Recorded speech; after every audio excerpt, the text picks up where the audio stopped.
नमस्कार।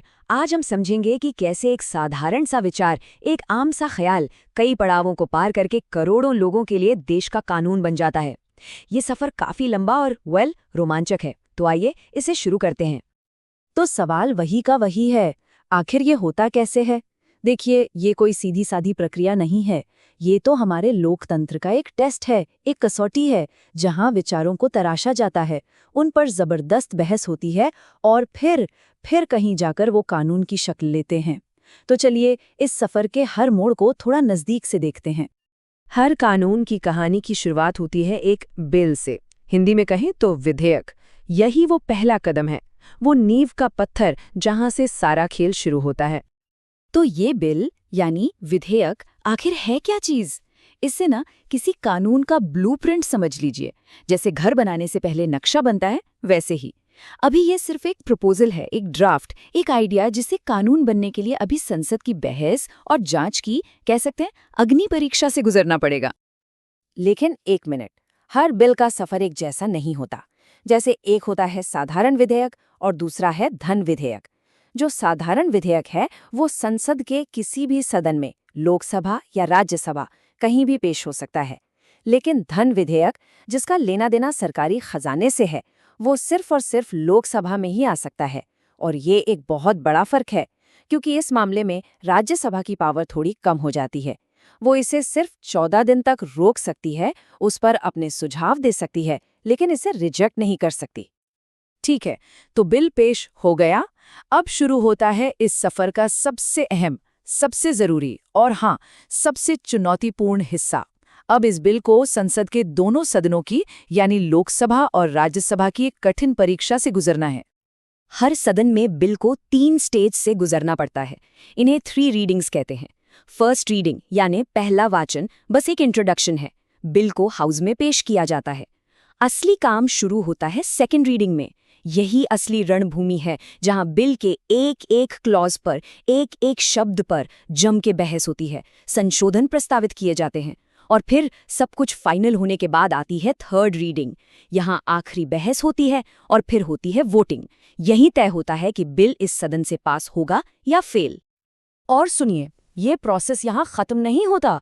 अगर बिल एक सदन से पास हो गया, मान लीजिए लोकसभा से, तो उसके बाद उसे राज्यसभा जाना पड़ता है। और वहाँ ये पूरा प्रोसेस तीनों रीडिंग्स का फिर से रिपीट होता है। यानी कानून बनने के लिए दोनों सदनों की हाँ जरूरी है, दोनों की। दोनों सदनों से पास होने के बाद बिल अपने सफर के आखिरी पड़ाव पर पहुंचता है। कहाँ? राष्ट्रपति की मेज पर।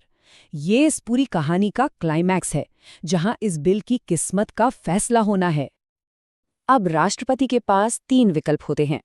पहला, वो बिल पर अपनी सहमति दे दें, जिसे एसेंट कहते हैं। बस एक हस्ताक्षर और बिल बन गया कानून।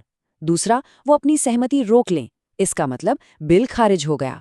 और तीसरा, वो बिल को पुनर्विचार के लिए यानी रिकंसिडरेशन के लिए वापस संसद भेज सकते हैं।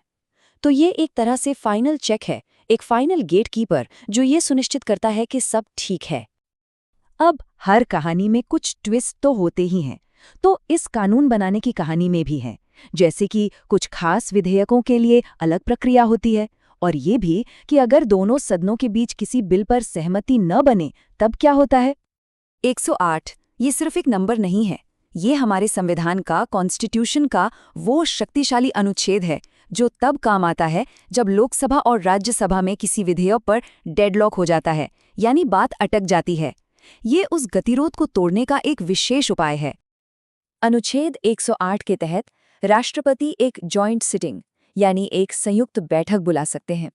इसमें लोकसभा और राज्यसभा के सारे सदस्य एक साथ बैठते हैं और बिल पर वोटिंग करते हैं। अब क्योंकि लोकसभा में सदस्यों की संख्या राज्यसभा से लगभग दोगुनी है, तो जाहिर है जिसके पास लोकसभा में बहुमत है, पलड़ा उसी तरफ झुक जाता है और विधेयक आमतौर पर पारित हो जाता है। धन विधेयक के अलावा एक और खास तरह का बिल होता है संविधान संशोधन विधेयक, यानी वो विधेयक जिससे संविधान में बदलाव किया जाता है। इसका रास्ता और भी मुश्किल है। इसे पारित करने के लिए विशेष बहुमत चाहिए होता है, साधारण बहुमत नहीं। और ये प्रक्रिया जानबूझकर इतनी सख्त बनाई गई है ताकि हमारे संविधान के मूल ढांचे को कोई आसानी से बदल ना सके। तो इस पूरे लंबे और काफी कठिन सफर के बाद जब एक विधेयक आखिरकार कानून बन जाता है, तो इसका असली मतलब क्या है? इसका मतलब है संसद की सर्वोच्च विधायी शक्ति का प्रदर्शन। और ये बात इस पूरे प्रोसेस के महत्व को साफ दिखाती है। एक बार जब कोई विधेयक कानून बन गया, एक्ट बन गया, तो वो देश के हर नागरिक पर लागू होता है, बाध्यकारी होता है। यही है संसद की विधायी शक्ति की असली ताकत। तो आखिर में ये पूरी प्रक्रिया हमें एक बात बिल्कुल साफ-साफ बताती है, भारतीय लोकतंत्र में कानून बनाने, देश के वित्त और बजट को नियंत्रित करने की जो सबसे बड़ी शक्ति है, वो संसद के पास ही है। और इस पूरे सफर के अंत में एक सवाल छोड़ जाते हैं। क्या ये लंबा और जटिल प्रोसेस, जिसमें इतनी जांच पड़ताल और बहस शामिल है, इस बात को सुनिश्चित करता है कि हम तक सिर्फ बेहतर से बेहतर कानून ही पहुंचे? ये वही संतुलन है जिस पर हमारा लोकतंत्र टिका हुआ है। और हाँ, इस पर सोचना काफी दिलचस्प है।